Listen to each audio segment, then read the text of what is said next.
Dizes o que pensas, mas não pensas no que dizes. Eu não preciso de ajustar contas absolutamente com ninguém. Para um país mais justo, para um país mais pobre, perdão. Deus existe dentro de nós. Quando as pessoas não acreditam em Deus, não, Deus existe dentro de nós. Ser exigente, não sermos piegas. Ser exigente, não sermos piegas. Mãe, olha, tu sabes fazer ténis. Ela fez 4, mas não sabe fazer ténis. Não sabe fazer ténis. Ai, que informação dramática. Sem Barbas na Língua, um podcast de Guilherme Duarte e Hugo Gonçalves. Ora, sejam muito bem-vindos a mais um podcast Sem Barbas na Língua e desta feita com um grande convidado que andava a fugir há algum tempo. Mais desejado do que Dom Sebastião. É verdade. O grande Valete. Como Obrigado. É que é? O fugidio. Sim, o convidado mais escorregadio agora. Preparaste alguma daquelas tuas introduções bonitas? Okay. Não, até porque, dado que tu conheces o Valete já há algum tempo, não é? Tens uma relação pessoal com ele, mais do que eu, que acabo de conhecer, já o conheci pela música, eu acho que cabia a ti ou a apresentação, ou pelo menos a primeira pergunta. A minha única dúvida era, nós entrávamos logo a pé juntos, tipo letra de Valete, ou com uma pergunta dessas, ou começamos suavemente por uma pergunta mais soft? Uma pergunta mais soft, se calhar. Aquela pergunta que nunca deves ter respondido. Então como é que começaste nisto? Queres que responda isso? Não, acho que não é preciso. Acho que a malta que ouve já deve conhecer. Já está a par. Já está a par aquelas perguntas que se fazem em todo lado. Mas então, ou então uma pergunta que muita gente faz é: quando é que sai o novo álbum? Ui, posso responder a isso? A ver se temos tempo para a resposta. Vê. Eu sou um artista português no mercado português, ok? Isto quer dizer o quê? Quer dizer que eu não sei como é que é a indústria da comédia onde tu te mexes, mas a indústria musical ela tem muito de artificial. As pessoas provavelmente vivem muito a pompa, o aparato, os holofotes dos artistas, só que é uma indústria com alguma indigência. Ok? Então, eu sou um gajo, eu sou letrista, eu demoro a escrever, eu demoro a fazer canções. Um álbum de Valete é uma coisa para durar 2, 3 anos, ok? Ou mais. E a questão é, o álbum ideal para mim teria que ser eu parado a escrever, a compor, a gravar, a misturar durante 3 anos, só dedicado ao disco, ok? E noutros contextos, noutros mercados, os artistas como o Valete, parecidos comigo, eles conseguem fazer isso porque estamos a falar de... São artistas que, por exemplo, um exemplo, o Kendrick Lamar é um gajo que faz uma turnê de 2 anos e ele tem dinheiro suficiente para parar 2, 3 anos e fazer um disco, ok? Eu sempre que quis fazer um disco, eu nunca pude me dedicar só ao disco porque não tinha dinheiro suficiente para isso. Estava sempre a fazer outras coisas. Ou seja, o lugar onde tu nasces traça o teu destino. Sem dúvida. Eu, por acaso, até fui a uma listening party de uma artista que não interessa dizer quem é, mas houve ali um encontro de rappers e nós estávamos a falar disso, que é a coisa de o artista português raramente pensar em emigrar e pensar na sua carreira noutro sítio, fora de Portugal. E eu já tenho falado desse tema a alguns jovens, a alguns miúdos. Eu já não farei isso, mas acho que o pessoal mais novo tem que começar a pensar nisso. Se calhar se tu tens um projeto mais alternativo, mais experimental e queres que tenha alguma viabilidade financeira, este mercado é duro. Mas imagino que funcione melhor se tu fores um músico, um compositor ou um produtor do que se fores, por exemplo, um letrista ou intérprete, não é? A língua é sempre uma barreira para tu viajares. Tu podes ir aqui ao para o lado, para a Espanha, em 2 anos tu dominas a língua. Percebes? Imagina, o Valete de 18 anos tivesse emigrado para a Espanha com 18, 19 anos, aos 21, 22, eu provavelmente já tinha um espanhol insuspeito. E passava por rapper espanhol. Estás a ver? Eu estava naquele mercado. Então eu acho que os artistas têm que começar a pensar nisso. Eu vejo muito talento. Nós agora estamos a ver até numa fase de talento brutal, que vai ter dificuldade em prosperar neste mercado. Muita dificuldade. E porque, entrando nessa questão, porque é que o rap português é muito...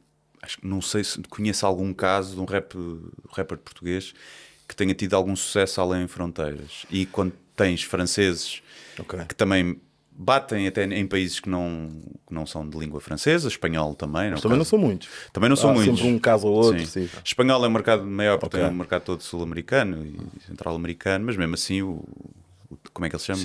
O Setangana, não é? Por exemplo, quebrou várias barreiras.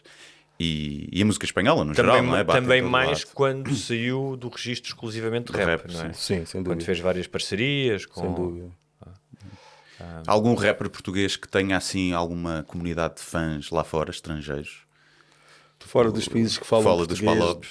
duvido. E acho que isso dificilmente acontecerá, até porque meu pai tinha uma frase que ele dizia sempre, que é: o dinheiro explica tudo. A gente, para entender fenómenos, às vezes temos que perceber qual é o orçamento daquelas coisas, não é? Sim. Por exemplo, só a pensar no mercado brasileiro, um artista top 10, top 20, top 50 do Brasil, ele não lança um álbum com menos de 500 mil euros de promoção. Dificilmente. Estou a falar de euros, não estou a falar de reais. Só de promoção, não é? Só promoção, dificilmente. Isso, quando queres entrar noutros mercados, né? Mercados com mais força, um francês, espanhol, inglês, são estes valores que estamos a falar. Por exemplo, o sertanejo, não é? Que se calhar para muitos portugueses até se riem e são sobranceiros em relação a uma espécie de country brasileiro, não é? Mas as fortunas e a celebridade dos intérpretes do sertanejo é alguma coisa que eu acho que nunca nenhum músico português pode sequer imaginar o que é, não é? Tem aviões privados e... Sim, nem o Tony Carreira. Sim, e obviamente não estou a dizer exclusivamente do ponto de vista comercial e ganhar dinheiro. Tem de facto pessoas que adoram aquela música e que enchem salas e que vão a concertos. Sim. É totalmente diferente.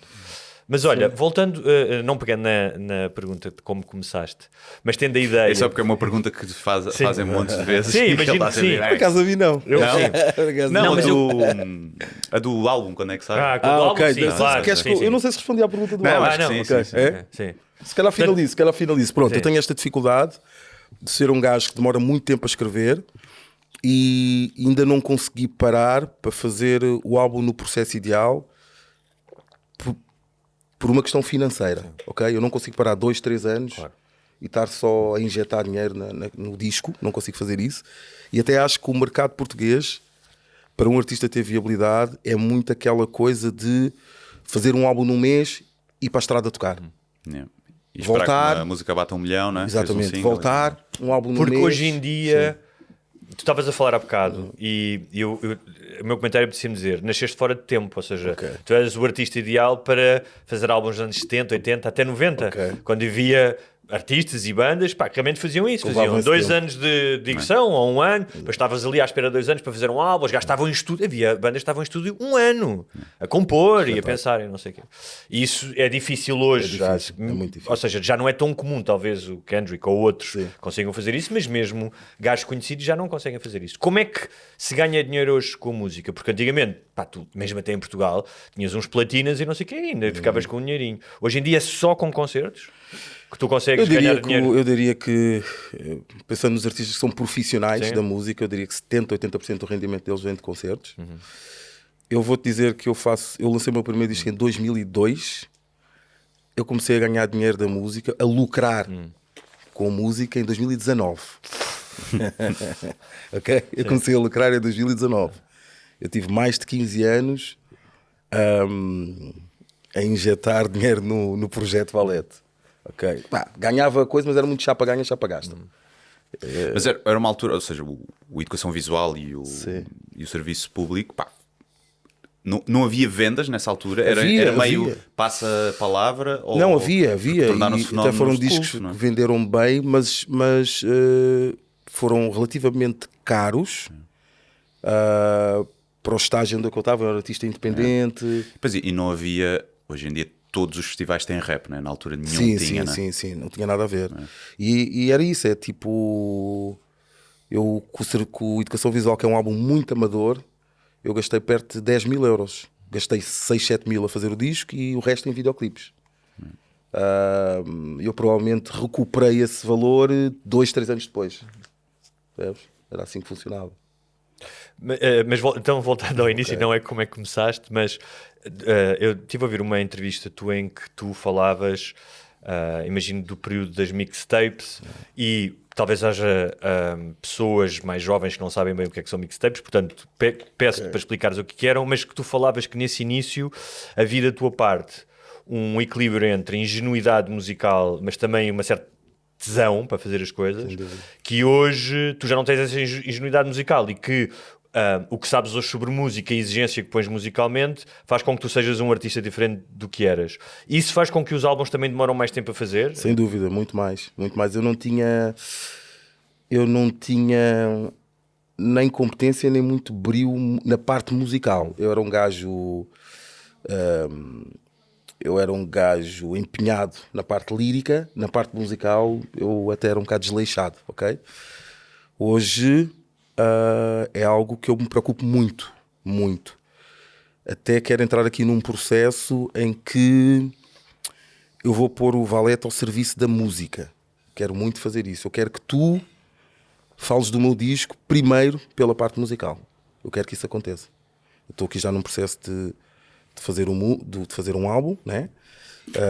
Porque é o que te dá mais gozo agora porque estás a experimentar mais nessa área, ou porque achas que também é importante em termos comerciais? Porque é importante e porque acho que nós rappers temos e principalmente os lyricistas, temos ali uma cena de às vezes acharmos que somos muito importantes e no fim do dia isto é música, ok? Se a parte lírica está a oprimir a parte musical, estás com um problema. Isso acontece muitas vezes com os letristas, com os rappers letristas. Nós temos muita coisa para dizer, levamos muito tempo a escrever, a coisa tem muito conteúdo e nós sufocamos a música. Então pronto, eu quero entrar aí num processo de deixar a música respirar mais e também porque eu, se for pensar bem, os meus álbuns favoritos não são os melhores rimados, não são os melhores escritos. Eu adoro Kanye West e o Kanye West não é um grande letrista. Pronto, então pensando bem, a minha primeira atração é pela parte musical. Mas é uma espécie de jogo de crédito e débito em que, para atingires essa sofisticação musical, que eu acho que acontece em todos os ofícios, quanto mais tempo tu passas a fazer uma coisa e mais ouves e mais conheces, tu queres apurar o teu instrumento de trabalho, não é? Porque tens outras influências. Mas aí perde-se aquilo que tu dizes na entrevista, perde-se aquele lado mais descarnado, mais pontapé na porta. Isso eu acho que já não vou ter. Havia ali uma cena, e eu quando vou ouvir as coisas antigas, havia ali uma coisa bué visceral, muito pura, que é da ingenuidade, que é da imaturidade mesmo. Eu já não vou voltar a ter isso. Mas é uma das perguntas dos patrões que eu tive a ver, que era exatamente esse... que eras muito conotado ali a um radicalismo, não é? Ok, e que se ainda te revês nessas letras, se já não, mas que na altura faria sentido porque era o que tu sentias, não é?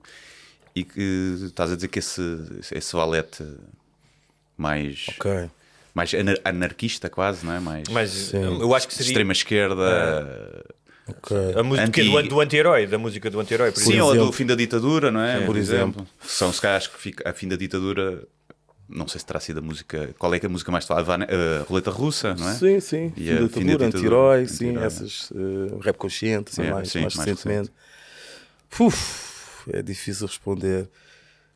Eu acho que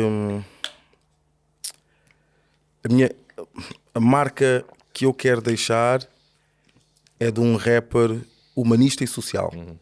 Essa marca eu quero deixar, e isto vai estar no presente e era o que estava no passado, ok? A coisa mais radical, às vezes até um pouco talibã, eu quero que as pessoas entendam como uma coisa superficial naquilo que é o Valete, ok? Eu não gostava de ser resumido assim, e muitas vezes fui. Sim. Muitas vezes fui. Eu sou um humanista, sou um gajo de esquerda, humanista, e é isso que eu quero levar para as músicas. Umas mais militares, umas mais musculadas, outras mais didáticas, mas essencialmente humanista. E obviamente que houve coisas no passado que tinham a ver com a idade, que tinham a ver com o que era o hip-hop na altura, que era uma coisa super subterrânea, ou pelo menos o hip-hop que a gente fazia, super subterrânea, de mixtapes, que a rádio jamais passaria, e tu também vais fazendo música com esse conforto. Sim. Ou seja, não tens os holofotes em exatamente. ti, não é? Podes dizer o que te apetece. Eu vou lançar isto também porque sei que a rádio nunca passará, porque só os meus colegas é que vão ouvir, entendes? Também havia ali uma coisa de irresponsabilidade a fazer. Mas é curioso, porque às vezes algum público, parece que exige dos seus ídolos ou dos seus músicos uma coerência que eu acho que é contraditória ao crescimento artístico. Concordo não é? plenamente. Por exemplo, o Bob Dylan, pessoas que tipo, queriam matá-lo quando o gajo começou a tocar guitarra elétrica, não é? Porque ele era um artista folk. E se tu aos 40 anos continuas a pensar da mesma maneira e a fazer as mesmas coisas que aos 18 anos, alguma coisa está mal contigo. Sim. Não é? E a coisa que mais me irrita é o pessoal querer sempre arrastar as coisas que eu disse há 20 anos atrás para o presente. Sim. Mas tu disseste não sei o quê. Ok, mano, eu disse isso em 2004. Sim. Isso irrita-me imenso. Sim, Fazem como bué isso comigo. há uma do Cat Williams, um humorista que onde vai ao... Como é que se chama? Aquele gajo dos suspensóriozinhos.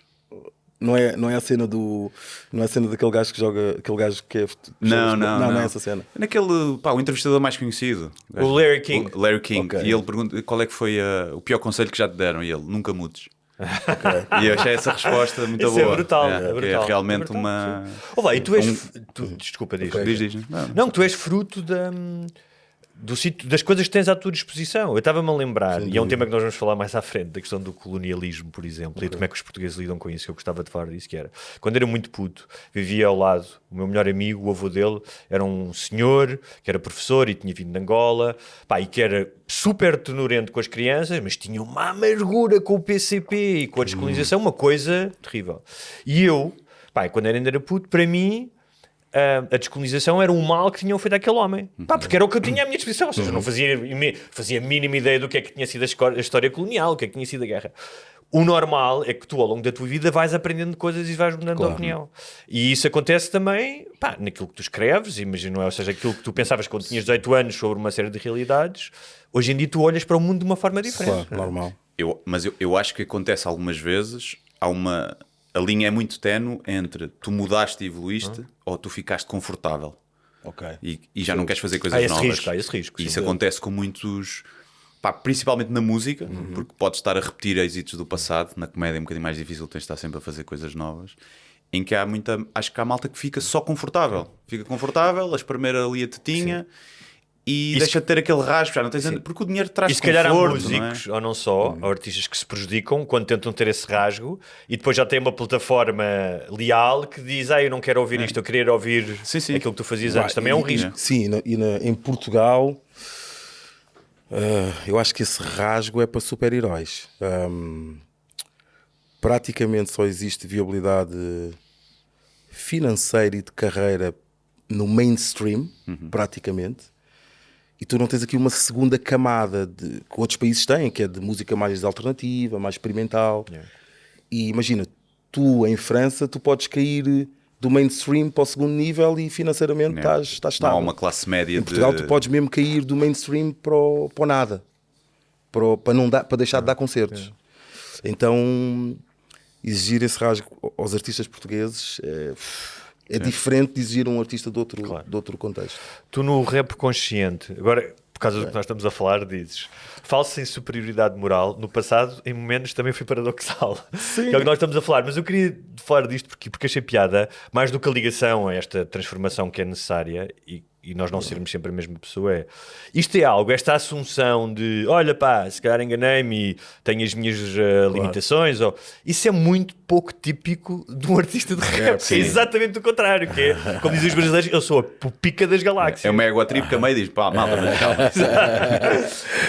Nesse sentido estás um bocado fora do que se faz, padrão, do que eu né? conheço do rap mais atual, nós até falámos disso, pá, de rappers que eu e o Guilherme conhecemos, mas dizemos, foda-se, estes gajos só fazem merdas sobre ou bifes ou ego trips. Ou Gucci ou Prada. Sim. Eu escrevi essa rima até porque foi o que eu disse há bocado, eu estava a sofrer muito com as coisas que eu tinha dito no passado, ok? E as pessoas a toda a hora traziam isso. Mas que coisas, por exemplo? Uma ou duas que te... Não, eu tinha uma marca... Epá, em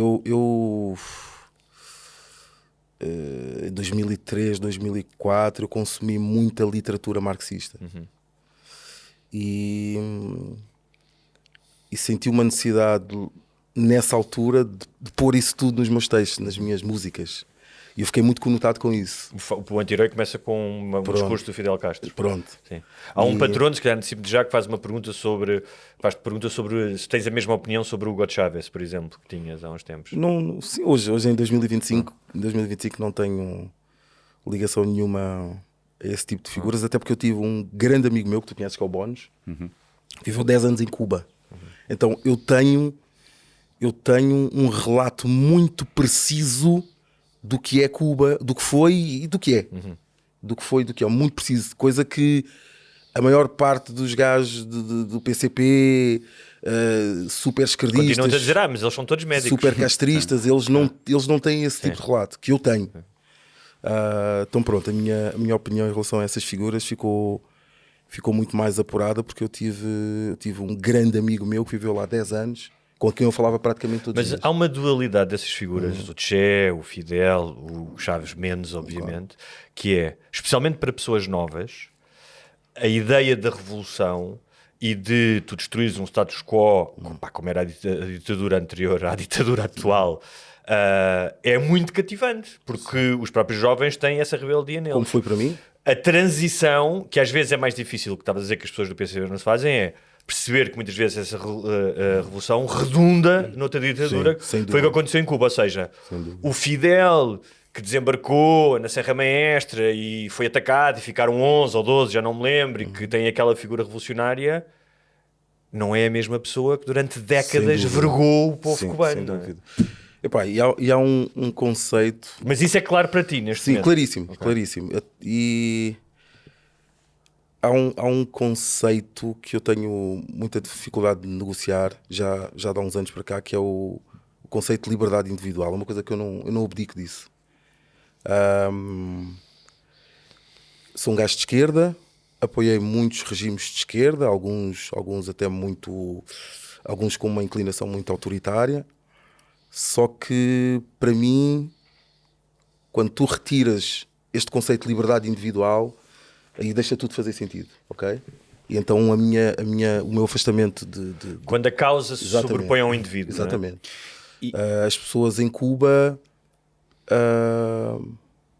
não têm direito de circular, não têm direito de decidir o que é que vão comer, não têm direito de decidir onde vão trabalhar, não têm direito de decidir que familiares é que podem ter próximos. É surreal, ok? Então pronto, isso, quando chega a esse ponto, nem precisa de chegar tão longe, né? Eu tenho que me afastar da forma mais agressiva possível. E tento, sendo tu e assumindo como um gajo de esquerda e humanista, e acho que isso está patente nas letras todas que foste fazendo, custou-te aquela polémica há uns tempos de ver uma certa esquerda a cair-te em cima por causa de letras, quando tu até sempre foste... BFF? Sim, até se foste sempre um rapper que até quebrava aquele estereótipo do rap de misoginia, não é? Falavas de muitas letras de empoderamento da mulher e da importância da mulher. Custou-te sobretudo mais por isso, por te cair em cima quando tu, tipo, mano, sempre estive desse lado. Mas foi culpa minha. Porquê? Porque eu fiz uma música que é um storytelling, a gente em rap chama, é um rap cinematográfico, que é um registro que praticamente só existe no nosso género. Deixa-me só fazer um parênteses. Diz. Quem não sabe o que é BFF, parem o podcast, vão ver o vídeo ao YouTube e depois voltem. Pronto. Aquela música tem um registro que praticamente só existe em rap. É normal que quem não esteja muito familiarizado com o género, é normal que não entenda que seja uma coisa inesperada. Tipo, o que é isto? Yeah. Ok? Então, Confunda a história com uma apologia. exatamente. Eu devia ter sido mais didático. Eu devia ter sido mais didático quando me posicionei sobre o que aconteceu, porque as pessoas não são obrigadas a perceber o que é aquilo. Mas eu acho que tu também não és obrigado a explicar-lhes. Eu acho que devia ter sido mais didático, porque de repente... Mas dizes depois de instalar a polémica, exatamente, nos comentários. porque é o que estava a acontecer, foi o que o Guilherme falou, que é, as pessoas viram-me publicamente, eu sou um gajo que aparece muito pouco publicamente, viram-me publicamente a ter um atrito com pessoas com quem eu tenho uma grande aproximação ideológica. E isso não contribui para nada. Para o projeto do Valete não contribui para nada, entendes? Ou seja, eu creio que o meu ego ficou... O meu ego sentiu muita necessidade de aparecer mais do que a causa. Eu percebo, um gajo sob ataque, não é? E a história mas eu devia ter respirado. O meu pai, antes de morrer, ele dizia, quando ele percebeu o que era o fenómeno de internet, ele dizia... desliga o telemóvel 48 horas. Poeda sensato isso. Pronto. Poeda sensato. Ele dizia sempre isso. Sim. E 48 horas depois está tudo diferente. As pessoas já esqueceram, não é? Então foi uma coisa muito emotiva e egocêntrica. Eu tenho que pensar no projeto Valete, que é maior do que eu, que é maior que o Cage. É bem maior. E para o projeto Valete, eu estar em confronto com a Fernanda Câncio não faz sentido nenhum. É por aí. Mas pode ser divertido entrar em confronto com a Sim, foi divertido, e para muita gente foi divertido. Mas as pessoas adoram isso. Mas tu podes, perceber que foi culpa, pode ter sido o teu ego ou o barulho, e teres reagido se calhar a quente ali em alguns comentários que não devias. Mas há uma grande injustiça também do lado do público. Primeiro, porque se fosse um filme, ninguém reagiria assim. Ninguém ia atacar o guionista ou o realizador do filme por fazer uma curta-metragem que não fosse, sem dúvida, que não fosse em nome Mas eu próprio. acho que é isso que as pessoas não entendem. As pessoas não estão familiarizadas com isso. Mas repara, mesmo vendo... Mas não é só escolher um alvo também para atacar. Uma coisa, não foi só assim, nós estamos a falar tu. da Fernanda Câncio e de outras pessoas que têm uma bagagem cultural suficiente para entender... Eu não sei, sinceramente não sei. Epá... Eu acho que foi novo para ela. Eu acho é que hoje em dia as pessoas vivem com um filtro, um viés ideológico constantemente presente e analisam tudo do que vê.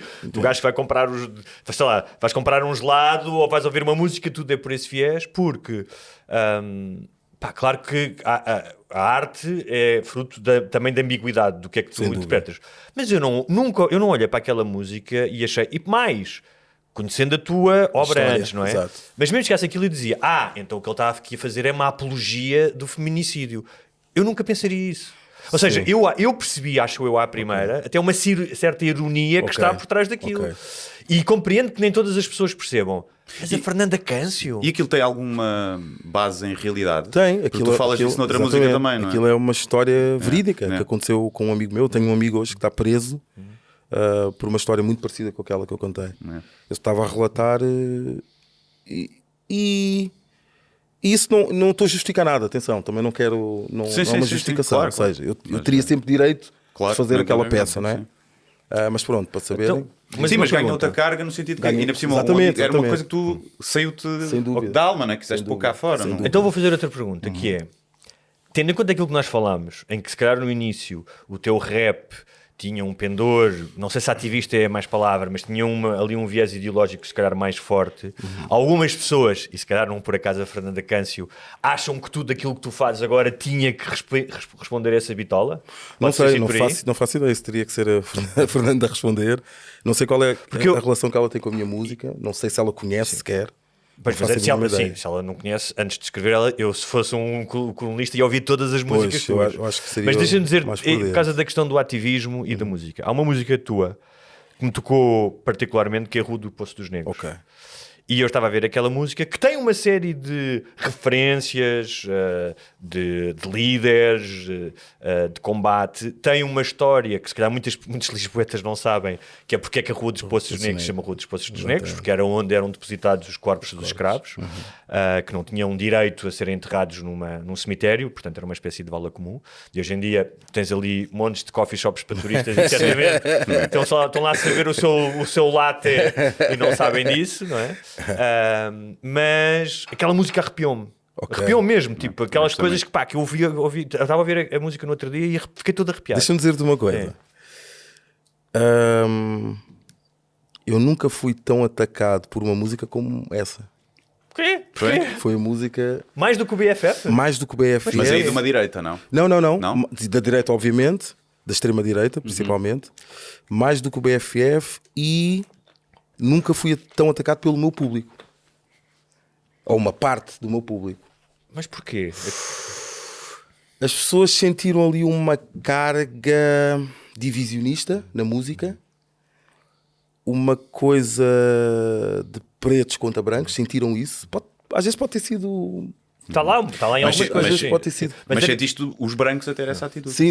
De achar que tipo, exatamente, a gente sempre gostou de ti e agora nós somos os vilões. É isso? Foi essa vibe. Quer dizer, é uma vibe também. Isso é fixe. É uma vibe que se sente quando tu falas de racismo, que é do tipo. Aí, já chega, foda sempre a falar dessa cena, já chega. Mas eu fui muito atacado com essa música. Mas então estamos a ir pelo sítio onde eu queria chegar, que é. Há elementos dessa música que, ideologicamente, ou referências, que eu até posso não concordar. Da mesma maneira que, se calhar, há pessoas que simpatizam mais com Martin Luther King do que com Malcolm X, não é? Pelo seu discurso, pelo que seja. No entanto... E porque era ruivo. O Malcolm X era ruivo e ninguém gosta de ruivos. Não é? Exatamente. No entanto... para mim o que me interessou não era esse detalhe dos brancos exclusivamente, é aquela música como obra de arte despertou em mim aquilo que se quer como uma obra de arte que se desperte, que isso pode acontecer diante de um quadro, diante de um poema, diante de qualquer coisa. É isso que a arte serve, é para despertar em ti uma emoção física, emocional, racional. E isso é o que eu acho que distingue a arte do ativismo. Cumpriu. Portanto, ou seja, para mim o mais importante não era se eu discordava aqui e ali com as tuas referências. E acho que essa acho que para mim é mesmo importante, é a diferença entre a arte e... Senão basta chegares lá e dizer o racismo é mau. E está feito, não é? E é tipo, arte. Não, isso não é arte. Isso é só uma coisa do senso comum. Devia ser do senso comum. Vamos aproveitar esse segue para falar das coisas mais que acho que às vezes os portugueses não querem falar. Que é, porquê que é tão desagradável falar de uma música que fala dessas divisões, ou te fala de um lugar onde os escravos eram enterrados sem uma sepultura digna, mas se por acaso tentam tirar os escudos dali da zona de Belém, já é o Caio Carmo e a Trindade. Não são ambas as coisas parte da história de Portugal? Porquê que não se pode falar? Porquê que se pode falar de uma coisa e não se pode falar de outra? O que é que achas? Eu gostava muito de ouvir a vossa resposta. Eu estou aqui numa condição de negro, filho de imigrantes, filho de africanos, vítima da escravatura, do colonialismo. A minha posição e o meu discurso é óbvio. Eu gostava de perceber também do vosso lado o porquê. O porquê de... Olha, está a ver o jogo. Pimbas. O porquê de tanto melindre de Portugal em debater o tema, em curar, em sentar, em pôr toda a gente numa mesa e refletir. Eu sinto muito melindre. E eu lido com muitos brasileiros, com ingleses, tenho amigos que estão nos Estados Unidos e eles já estão num estágio muito mais avançado em relação a esse debate. Muito mais. E Portugal está muito atrasado e nem aceita a discussão. Sim, eu acho que fomos todos educados... Já falámos isso várias vezes aqui, não é? Olhar para os descobrimentos e para o colonialismo só como uma coisa boa. Como o excepcionalismo português. Não foi há muito tempo, não é? Que eu lia nos livros de história na escola e me ensinavam e nunca foi tipo, mas olha, isto não era propriamente correto. Tipo, à luz. Obviamente, eu acho que há aqui, e o que irrita as pessoas, e eu consigo perceber, é tentar-se transpor a moralidade da altura para agora. E eu percebo que isso seja um tema complicado de fazer, de falar, porque não faz também muito sentido, não é? Agora, não temos que olhar com os olhos de agora, mas mesmo olhando com os olhos de agora para lá, perceber que aquilo que as pessoas que estavam a fazer aquilo sabiam que não era certo. Não acho que ninguém, não é porque toda a gente tinha escravos, que quem tinha escravos dizia, não, isto... Mas há qualquer coisa inerente ao ser humano em que quando tu estás a subjugar outra pessoa porque é diferente, tu sabes que aquilo não é certo, quero eu acreditar, não é? Mas eu também acho que durante algum tempo não foi muito tema, e se calhar os brancos até falavam disso mais abertamente, mas depois com esta crispação toda entre esquerda e direita, voltou a ser, e eu acho que devia ser mais falado numa altura em que se fala tanto da meritocracia, não é? E não perceber que se não existe igualdade de oportunidades, que não, o mérito não serve para nada, e eu vivi, não é? Vivi na buraca a vida toda, andei nas escolas lá, pá, e eu era classe média, numa zona pobre. Eu, ao pé dos meus colegas, eu já contei aqui várias vezes histórias, do 5º para o 6º ano eu comprei um estojo novo, e colegas meus, que eram negros e viviam na Cova da Moura, disseram assim, aí tens um estojo novo, és rico. Percebes? E portanto, essas foi as paredes meias com que eu sempre vivi, e quem não percebe que quem tem uma cor diferente e cresce num bairro daqueles em que à partida há menos oportunidades, e seja logo desde acompanhamento, pá, uma série de fatores, que a meritocracia são balelas, e isso não é exclusivamente de um bairro cuja população é pobre e negra, também existirá bairros cuja população é pobre e branca em que essas oportunidades estão mais barradas à nascença. Mas acho que é importante dizer que, e até por causa disso eu fiz essa música, eu não acho que seja uma coisa do passado. Eu acho que nós ainda temos vestígios muito óbvios, muito salientes.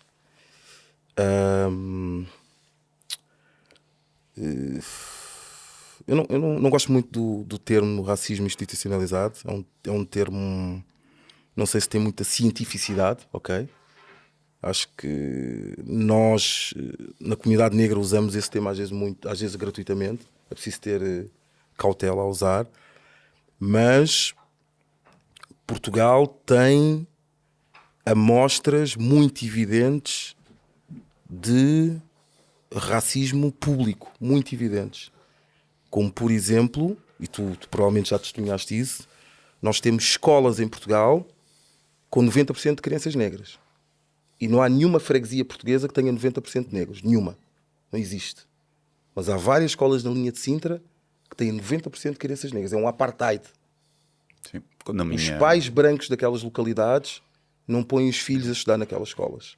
Tu falaste da questão do racismo institucionalizado, ou seja, no sentido em que, pá, e que também essa expressão, que é válida, mas que muitas vezes também é utilizada em discursos ideológicos, mas eu traduzo isso para uma história mais simples, de ingenuidade, e que já contei aqui. O meu filho, quando tinha 3 anos e pouco, ele adora obras. Estamos sempre que não sei o quê, que quer ver. E houve um dia, ou seja, ele não tem a mínima noção do que é racismo, de quem é branco, de quem é negro, ele não entrou nesse mundo. E um dia perguntou-me assim, pai, para trabalhar nas obras tu tens que ser escuro? Okay. Todas as pessoas que ele via a trabalhar nas obras eram escuras. Exatamente. Isso é uma evidência para uma criança que nem percebe, mas que para a maioria das pessoas passa batida, não estão ainda interessados. Sim. Isso é significativo de alguma coisa. Sem dúvida. Pronto.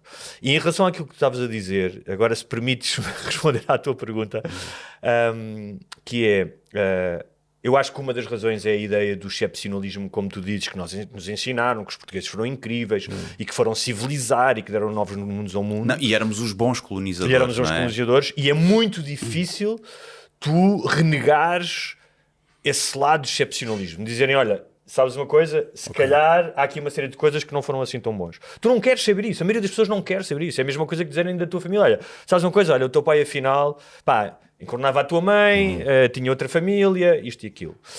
Outra coisa, que depois vem isso, é um total desconhecimento da verdadeira história colonial portuguesa.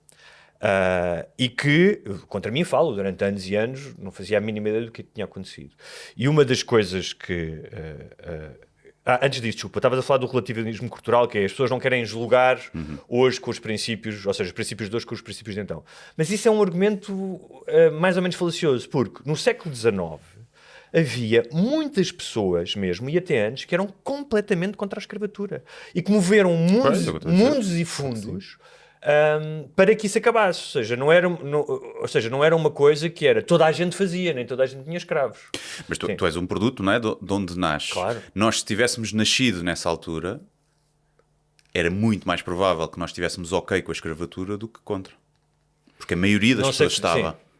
E acho que eu acho que isso irrita. Era uma vanguarda intelectual, era uma vanguarda intelectual que lutava contra a escravatura. Mas há outro lado, que há uma vanguarda intelectual, há um livro que eu já falei aqui, que eu aconselho, quem quiser saber isto sobre questões de colonialismo, leia o livro Exterminem Todas as Bestas, do Sven Lindqvist, que fala de como é que a questão do racismo, nomeadamente em relação à cor e à África, que tinha a ver com a necessidade das potências europeias conquistarem a África e serem imperialistas, foi uma espécie de um parasita, de um meme que começou a circular, inclusive nas universidades, que é: eles são uma raça inferior, nós somos a raça superior, nós vamos lá para civilizá-los. Que era facilmente desmontada com as evidências de que os selvagens eram aqueles que chegavam lá e dizimavam as populações, como dizimaram na América do Norte. Ou seja, imputavam aos indígenas uma selvageria, mas os brancos comportavam-se como selvagens. E eu estou aqui a falar nisto e estou a pensar que vai haver várias pessoas que estão nos a ouvir e já vão estar a dizer: lá estão estes gajos agora, ou está este gajo com a culpa branca. Não tem nada a ver com isso. Tem a ver com...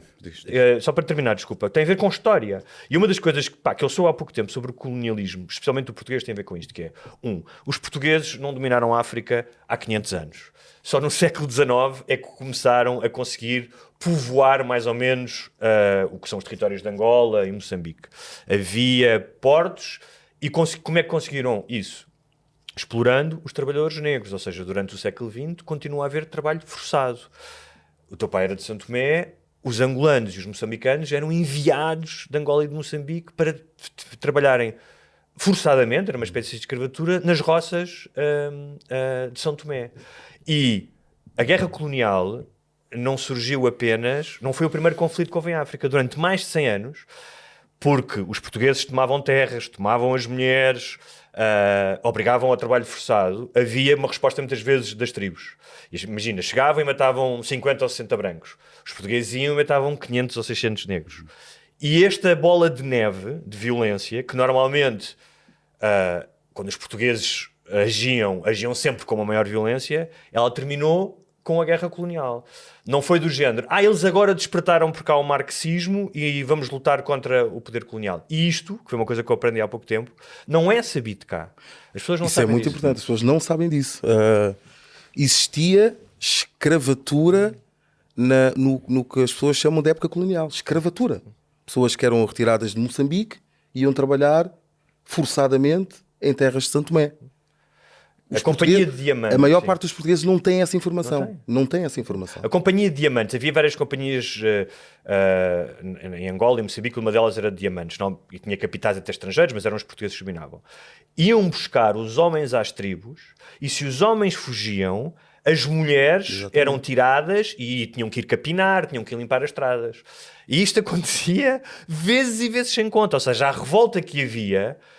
não era uma revolta exclusiva de estas pessoas estão na nossa terra, há uma revolta de que nós somos destratados. Havia um imposto indígena, tu tinhas que pagar um imposto ao Estado português pelo facto de seres indígena, por assim dizer.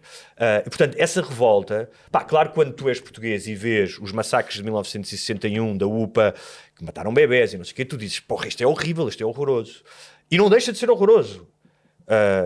Eu continuo a ficar, quando vejo aquilo, fico horrorizado.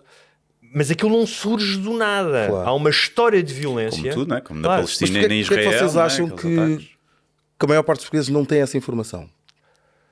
Bem, Porquê é que isso foi tão pouco falado? Não cabia tudo nos livros, nos manuais, depois pesava muito nas costas. É assim, eu acho que eu vou dizer assim, a minha opinião é difícil lidar com isto, porque questiono esse excepcionalismo, e acho que é resultado de uma certa...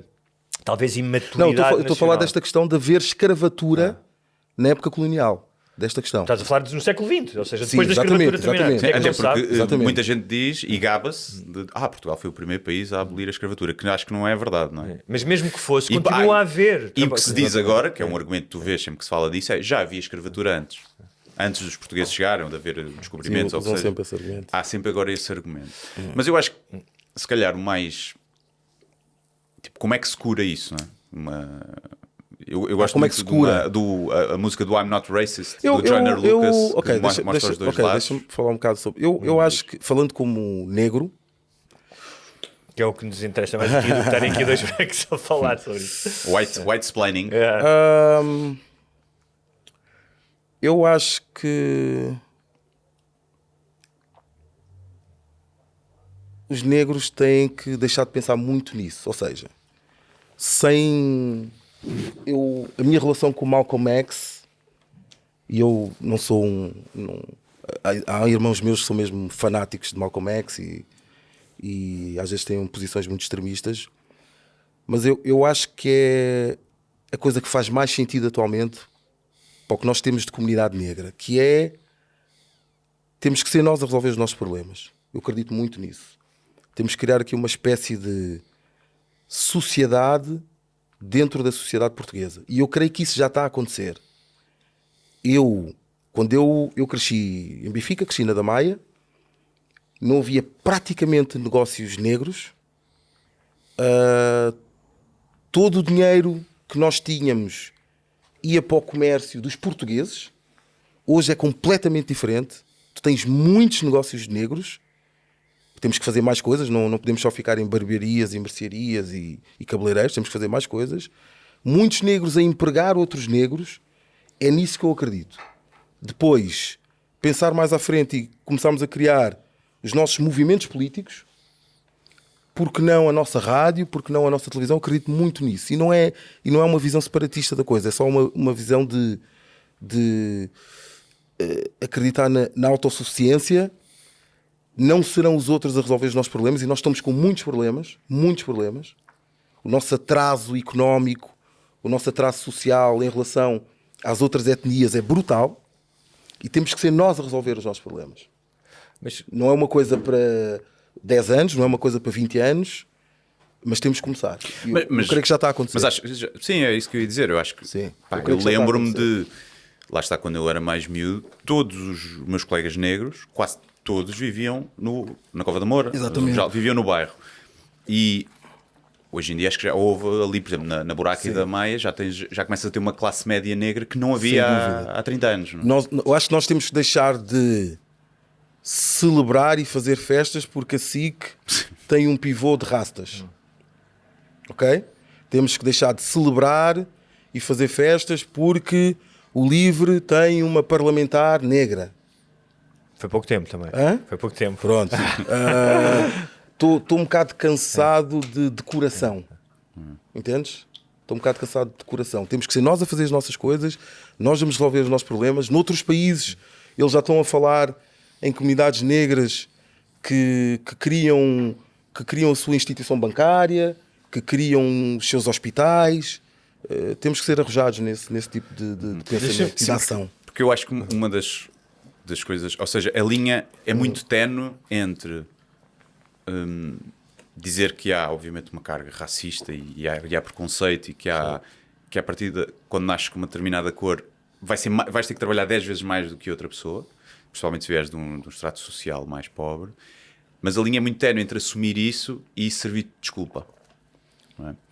E eu acho que isso, há muita gente que interpreta, cada vez que se fala nisso, é desculpa. Claro que foi vender droga, coitadinho, é uma desculpa. Foi não sei o quê, coitadinho, é uma desculpa. E é muito difícil tu gerires esses dois conceitos de assumires que isto existe, mas também assumires que é possível quebrar isso e que isso não pode servir de desculpa para tudo. Não é? Mas deixa-me só dizer uma coisa em relação à pertinência de nós falarmos do passado, como eu estava a falar, para entendermos o presente e prepararmos o futuro. Que é, eu não estou a ter esta conversa porque sinto algum tipo de culpa branca. Não sinto, ou seja, não sinto culpa em relação pessoal, em relação ao que os... não sei se algum dos meus antepassados fez isso, mas... Fizemos a genealogia, a mim, olha, não era tudo pobre. Para mim também, era lá da raia, cuidado, exatamente. Mas o que é que tu achas? Vai-te ajudar a continuar o pensamento. Qual é a tua posição em relação ao facto de nós, em 2025, ainda termos ruas com nomes de gajos que vendiam escravos? Qual é a tua posição em relação a isso? Acho que é um bocado obsoleto, ou seja, eu não, e para quem ouve este podcast sabe que nenhum de nós somos pregadores do politicamente correto e que tudo tem que ser ajustado, mas mais, vou responder de outra maneira, mais do que a questão das ruas, que eu acho que é importante, porque é que eu não sentindo essa culpa branca, acho que é absolutamente fundamental falarmos disto e até apaixonadamente como eu estou a falar, porque não falo de um ponto de vista de culpa. Porque ela define o presente, ou seja, define o país onde eu vivo e define o país onde o meu filho vai viver. E se nós não soubermos porque é que quando tu passas numa obra a maior parte das pessoas são escuras, ou quando vais ao McDonald's a maior parte das pessoas são escuras, ou quando eu vou falar às escolas, vou a Miraflores e tens os miúdos brancos todos com uma cultura e articulados para caralho e vêm-me fazer perguntas a seguir, e eu vou a 5 km à escola de Porto Salvo e não são 90%, mas já são 50% e me dizem esta é a escola do concelho onde há mais abandono escolar. Exato. É porque as coisas estão relacionadas e porque as sociedades que vivem em mais paz, mais prosperidade e harmonia, é onde a desigualdade é menor. Claro. É por causa disso. Claro. E não perceber, a minha questão é, não perceber que aquilo que aconteceu lá atrás, eu percebo que hoje em dia, o discurso ideológico entre a extrema-esquerda e a direita sequestrou completamente essa conversa, e é uma arma de arremesso, tu és fascista, tu és racista, tu és isto, que é difícil ter a conversa do ponto de vista que é, como é que nós melhoramos isto, como é que melhoramos o presente? E para isso é preciso olhar para o passado, é preciso que alguém que entra no McDonald's saiba, olha, isto existe porque existiu isto antes. E eu acho que é isso que falta. E só para terminar, eu acho que uma das coisas que falta é... Mas isso não vai justificar o que está a acontecer agora. Isso só não vai justificar o que está a acontecer agora. Não, mas ajuda-te a perceber, ajuda que mais pessoas estejam alerta. Claro que sim. Não é? E estejam mais alerta para o problema e que possam falar abertamente. Agora, eu tenho pensado nisto eu acho que há uma certa infantilidade coletiva ou falta de maturidade, que é... Se tu chegas, por exemplo, à tua meia-idade, e todos aqui estamos na meia-idade, tu olhas para trás e dizes, foda-se, olha, fiz merda ali, tive mal com esta pessoa, não devia ter dito isto, e vês isso como... aceitas isso, vês isso como uma forma de crescimento. Se as pessoas individualmente fazem isso, porque é que as nações não podem fazer? Pensar sobre o que é que fizeram. E eu acho que é isso que falta, é essa maturidade. Mas eu ouço-te falar, parece que estás a falar como se as soluções para resolver o problema fossem muito difíceis. Eu acho que são muito fáceis. Quais é que são, então? Não, quais é que são? Poderia... Mas não achas que é preciso falar disto abertamente, desassombradamente? Eu acho que não há vontade política, é só isso. Okay. Falar disto desassombradamente. Sim, sem dúvida. Mas eu acho que é um problema de falta de vontade política. Eu fico angustiado e sinto-me agredido, assim como todos os meus irmãos, ao passar em várias ruas que têm o nome de pessoas que hostilizaram o meu povo. Isto é um problema que eu acho que o Estado português tem que resolver para ontem. Entendes? Eu sou português também. E eu todos os dias sinto-me agredido quando passo por essas ruas. Percebes? Ou seja, não me parece que seja uma coisa menor. Okay. Eu sinto-me... é isso, parece que há alguma coisa que está a lutar contra mim. Isto é uma coisa que para mim tem fácil resolução. Nós termos escolas com 90% de crianças negras, para mim, eu acho que é também de fácil resolução.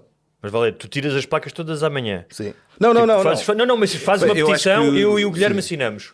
Os miúdos a quem eu vou falar à escola de abandono escolar, eles vão continuar a ter abandono escolar. Mas tens que começar. Mas o facto de tu não estares a agir sobre esse problema quer dizer qualquer coisa. Eu não estou a dizer que uma coisa impede a outra. Exatamente. Podes ter duas ideias na cabeça. Mas isto tens que resolver ontem. Okay. É uma agressão. Isso é uma agressão. É uma violência para um povo, para uma etnia. Isso tem que ser resolvido ontem. E essas placas já estão aí há 50 anos e ninguém as tirou. Mas... Entendes? E onde é que quando se começa isso, e eu percebo perfeitamente esse lado, e eu ainda há pouco tempo também dava um exemplo numa cena que era tipo, quando se quer mandar as estátuas abaixo e que muita gente é contra, é tipo, o que é que as pessoas sentiam se houvesse uma estátua de Hitler na rua, não é? Na Alemanha, tipo, essas estátuas estão nos museus, a história não pode ser apagada, mas onde é que se para? Essa é sempre a minha, única questão. eu acho- Imagina, depois os descobrimentos vão abaixo. Não, Tipo, não. Percebes onde é Sim. que se para quando Sim, começas claro, nas ruas? claro. E eu percebo Não. perfeitamente, mas onde é que paras? Mas não tenhas medo disso. Estás a ver? Parece que. Não, a minha cena é a seguinte: vê, obviamente que isto não pode ser uma coisa gratuita, intempestiva, tem que se analisar com muito cuidado, mas nós temos nomes de ruas de pessoas cuja obra foi só isso. vender escravos. Não fizeram mais nada e têm nomes de ruas. Mas não sabia isso. Pronto, isso existe em Portugal. Isso existe em Portugal. Eu não estou nessa intifada que alguns irmãos meus estão, de vamos derrubar tudo e tudo que tem a ver com os descobrimentos. Eu não estou nessa intifada, ok?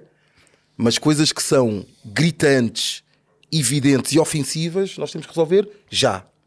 Essa é a minha posição. Mas ok? ou seja, há um lado se calhar de uma coisa mais abstrata, porque como tu dizes, é preciso tomar medidas Sem pragmáticas, dúvida. mas tem a ver com a dissonância cognitiva dos portugueses, que é, tu dizes, a maioria dos portugueses é, pá, nós misturámos, nós fomos, nós, para algumas pessoas até continuam a dizer nós civilizámos, éramos os mais ecuménicos, misturávamos tal.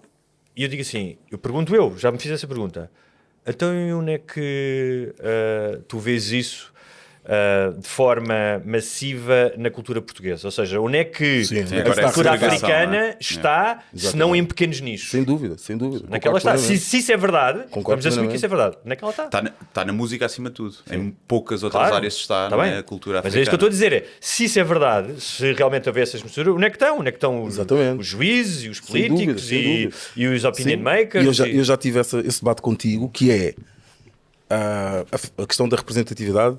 Pronto, é uma coisa que nem vale a pena debatermos muito, mas também que vai calhar naquilo que eu disse há bocado, que é os negros também têm que parar de chorar. Nós ficamos muito tempo na choradeira, nós temos que começar a criar as nossas coisas, ok?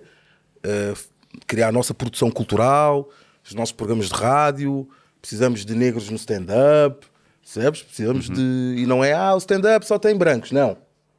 Nós precisamos de criar condições, que obviamente as coisas não vão acontecer do dia para a noite, mas precisamos de criar condições para podermos ter negros também na área cultural. Olha, eu ok? acho que o Moinho da Juventude podia fazer noites de stand-up, eu já pensei nisso e curtia fazer lá. Portanto, se eles fizerem, Tens de explicar, para quem não sabe o que é o Moinho da é uma Juventude, associação assim. cultural que faz um trabalho muito Isto importante. também para as pessoas perceberem que... Na Cova da Moura. Na Cova da Moura. Mas Sim, eu acho que agora já também é uma ponte, até porque daqui a bocado vamos para o episódio de patronos, que tu estás a fazer um bocadinho isso agora com a tua escola, o Horizontal 360. Sim, mas isto Queres também para as explicar? pessoas perceberem que a indústria cultural em Portugal é uma coisa muito elitizada.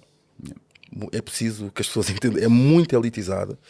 E atualmente, praticamente só no hip-hop é que tu tens jovens que vêm de zonas suburbanas e que são catapultados para o espaço mediático. Praticamente só o hip-hop é que está a fazer isso. Mas ok? cada vez menos também.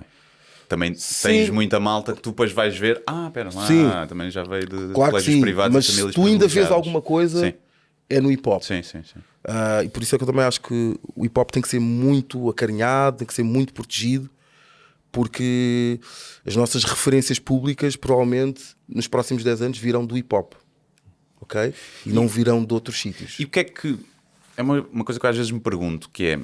Porque ainda tens esses rappers, muitos deles vieram de situações precárias e de bairros, e que rimavam muito sobre essas desigualdades do bairro e o ser negro, e que depois vais ver, e a maioria do público que eles têm hoje, como o hip hop ficou mainstream e ficou mais jovem Não é esse e público. comercial, tu vais ver, a maioria são miúdas brancas de 14 anos.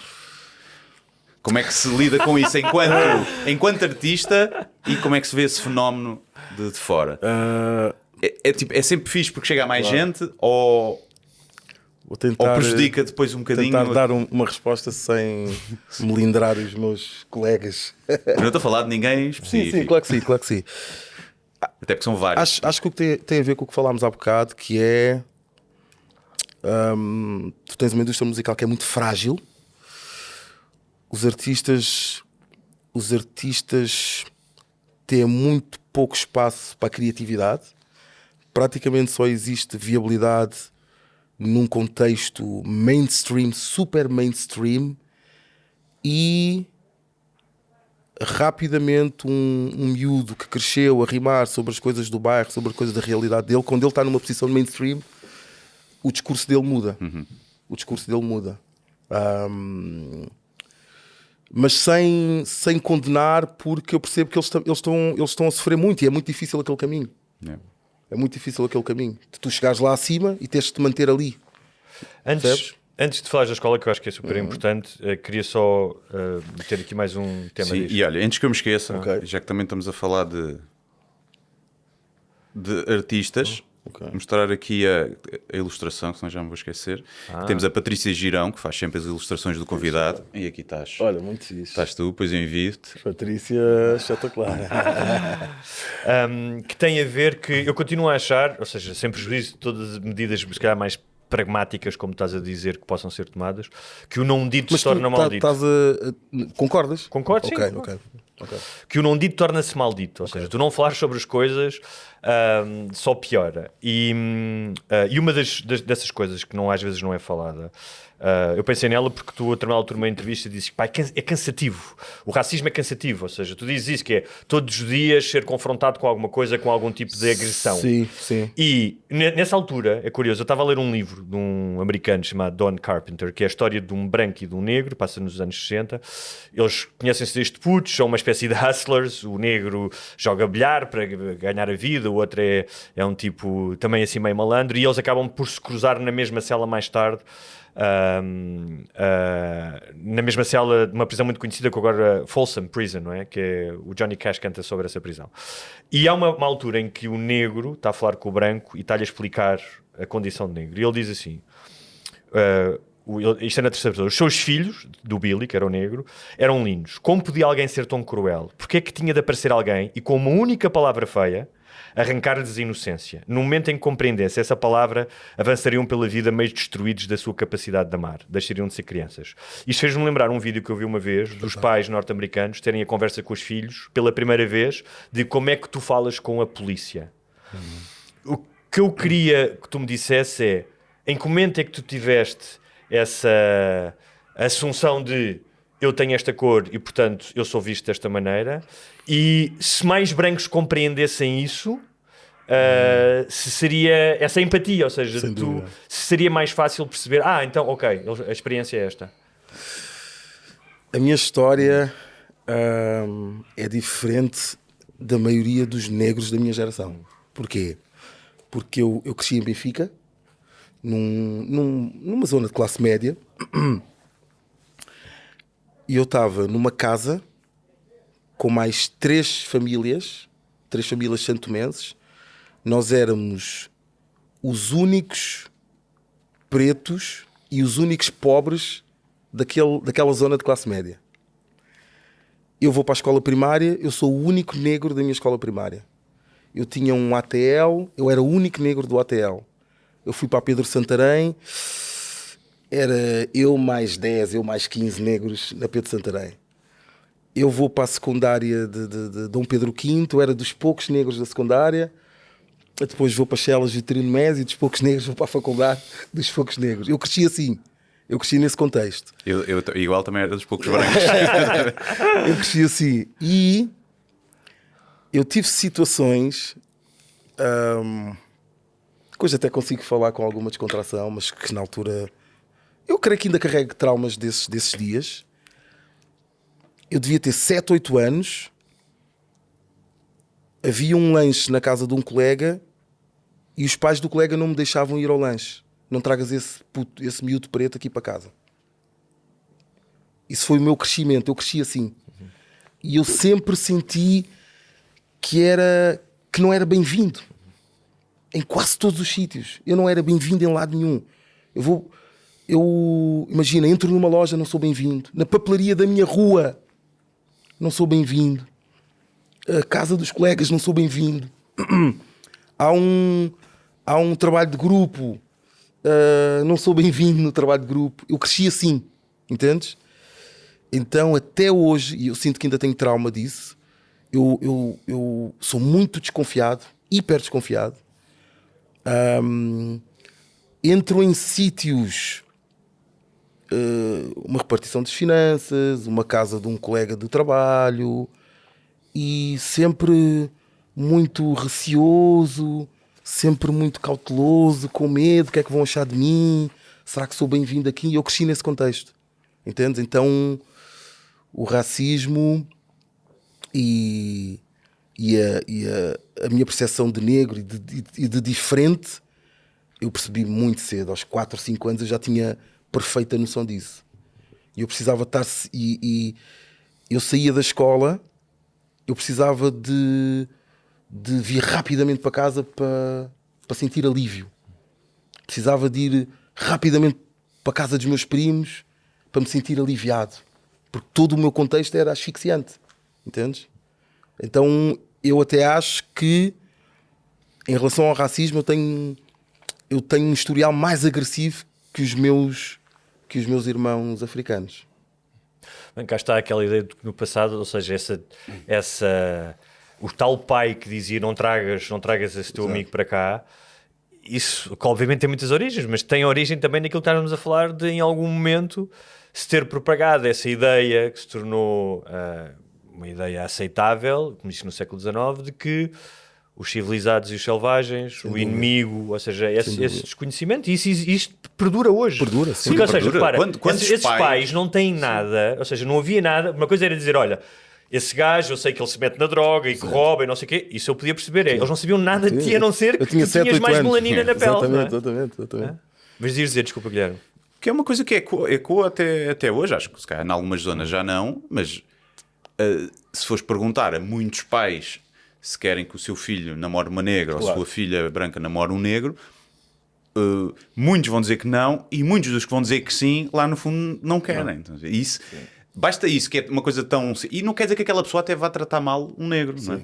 Mas ainda tem algum preconceito e alguma discriminação, e que isso depois está na base de tudo, não é? Dessa forma. Tu com a polícia tiveste alguma vez alguma situação em que tu disseste, não, ok, isto Tive sempre. Tive sempre. Eu jogava a bola no Fofó, né? Sabes o que é o Fofó, né? Pronto, e com o pessoal dos bairros das Fontainhas jogávamos a bola e praticamente todas as semanas acaba o jogo, encostem-se à parede. Sempre que havia um assalto na zona, Eles saltavam e depois iam jogar a bola. Eles iam ao Fofó, porque sabiam que havia lá miúdos pretos a jogar a bola. Eles iam ao Fofó quase que fazer uma rusga, revistavam-nos, porque nós éramos sempre os suspeitos de qualquer assalto que houvesse em Benfica. Então pronto, eu cresci nesse contexto. Tu dizes numa letra, na Tuga o meu pai foi só um rafeiro, só o coveiro é que foi hospitaleiro. Uma pergunta para tentar acabar com uma nota com um bocadinho mais positiva é: há diferenças e há melhorias entre o homem que chegou de São Tomé, o teu pai, cá e agora? Não há comparação. Não há comparação. Eu cresci nos anos 80, era praticamente impossível tu veres um negro a trabalhar numa loja. Praticamente impossível. Os homens trabalhavam nas obras, as mulheres faziam limpezas. Ponto. Era uma neo-escravatura, se quisesses. As coisas estão diferentes e é importante que os meus irmãos negros também façam essa reflexão. É importante, e é importante também comunicar isso. Em 2025, ser negro em 2025 não é igual a ser negro em 1991. Tem nada a ver, ok? Portugal é um país diferente, ainda com muitos problemas. Temos que continuar a falar deles, temos que continuar a lutar, mas é um país bem diferente. Os negros, já vês negros a fazer trabalhos muito diferentes do que se fazia há 30, 40 anos atrás. Muitas relações interraciais, muitas. A maneira como as pessoas lidam com negros, como os brancos lidam com negros é diferente, comparando. Então pronto, sem dúvida, está muito melhor. Escola? Queres falar falar um bocadinho da escola. Yeah. Queres contar aí esse projeto que tu meteste agora, porque já tinhas poucas coisas, não é? Para fazer? Pois. Olha, eu viajei, com o Valete, eu atuei em quase todos os países que falam português, quase toda a lusofonia, e eu percebi que eu estava a conseguir, eu e outros rappers, não muitos, mas eu mais uns 4 ou 5, nós estávamos a conseguir ter impacto ideológico, espiritual nas pessoas, mesmo. Era uma coisa real. Eu acho que em Portugal o rap não conseguiu participar numa revolução social, conseguiu participar assim numa revolução cultural, mas em África nós participámos nisso. Criámos interesse pela coisa política. Muitos rappers conectaram-se com certas ideologias, muitos miúdos conectaram-se com certas ideologias por causa de rappers. Então eu percebi que a música estava mesmo a afetar as pessoas. E agora interessa-me cada vez mais estar em projetos que tenham esse tipo de afetação. Interessa-me muito.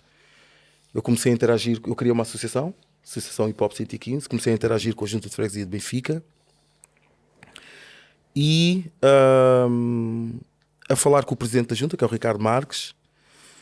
Ele sugeriu esta coisa de criarmos uma escola com uma inclinação artística, mas barra social, que impactasse na vida das pessoas mesmo, na vida dos jovens principalmente, mas que tem um modelo que a mim interessou muito e é um modelo que estamos a aplicar, que é pôr os jovens a interagir com a escola, mas serem os jovens a definir o que é que a escola vai ser, ok? Quase tudo o que está a acontecer na escola, eu diria 90%, é sugestão dos participantes. Nós agora estamos ali com uma cena de talks, chamamos referências da sociedade, ícones culturais, para partilharem sua experiência, e as pessoas que convidamos são sugeridas por eles. Estamos a fazer um álbum em conjunto, é uma sugestão deles. Temos uma sessão de declamação de poesia, de escrita livre, sugestão deles, e a ideia é continuar assim. Às vezes em Portugal uma das coisas que se critica é que a sociedade civil é pouco ativa, ou, sabe? Se as pessoas que nos estão a ouvir de alguma forma quisessem participar, contribuir, ajudar de alguma forma na escola, há alguma maneira de o fazerem? Sim, nós temos as redes sociais, também temos o site Horizontal 360. Deixa-me ver aqui no móvel para não me esquecer. Para não falhar, espera aí. Para não falhar. Então enquanto o Valete procura a sua informação... Horizontal360.pt.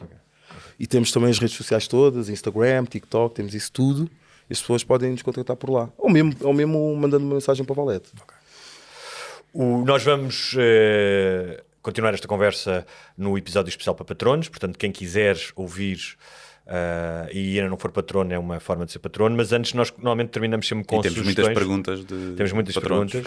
Temos normalmente sugestões, eu e o Guilherme, para trazermos um filme, uma música, um sítio onde comeste um bom bitoque. Assim, de repente, alguma coisa que tu tenhas consumido nos últimos tempos que gostasses de sugerir? Ótima pergunta. A série Penguin. Ok. Vocês viram? Não vi ainda. Está na Max, não é? Está na Max, adorei. Eu já ouvi dizer que é muito bom. Não sou um gajo de muitas séries. Até sou muito exigente. É difícil eu dizer que gostei de uma série. Mas Penguin eu ponho já no meu top 5. Muito bem. Já ouvi dizer muito bem, por acaso. Gosto muito. Disseram-me que o último episódio é do caraças. Acho que é o mais bem cotado de ser. É o episódio solto, ou tipo ao final, já não sei, é o mais bem cotado. Guilherme, alguma sugestão? Olha, não tenho nada. Estás a trabalhar muito, não é? Não tens tempo para tenho os nada. meus espetáculos. É isso. Estão quase todos escutados ou não? Já não falta muito, não. Abri nova data para Leiria, 18 de junho, véspera de feriado, portanto vejam isso. De resto, é isso.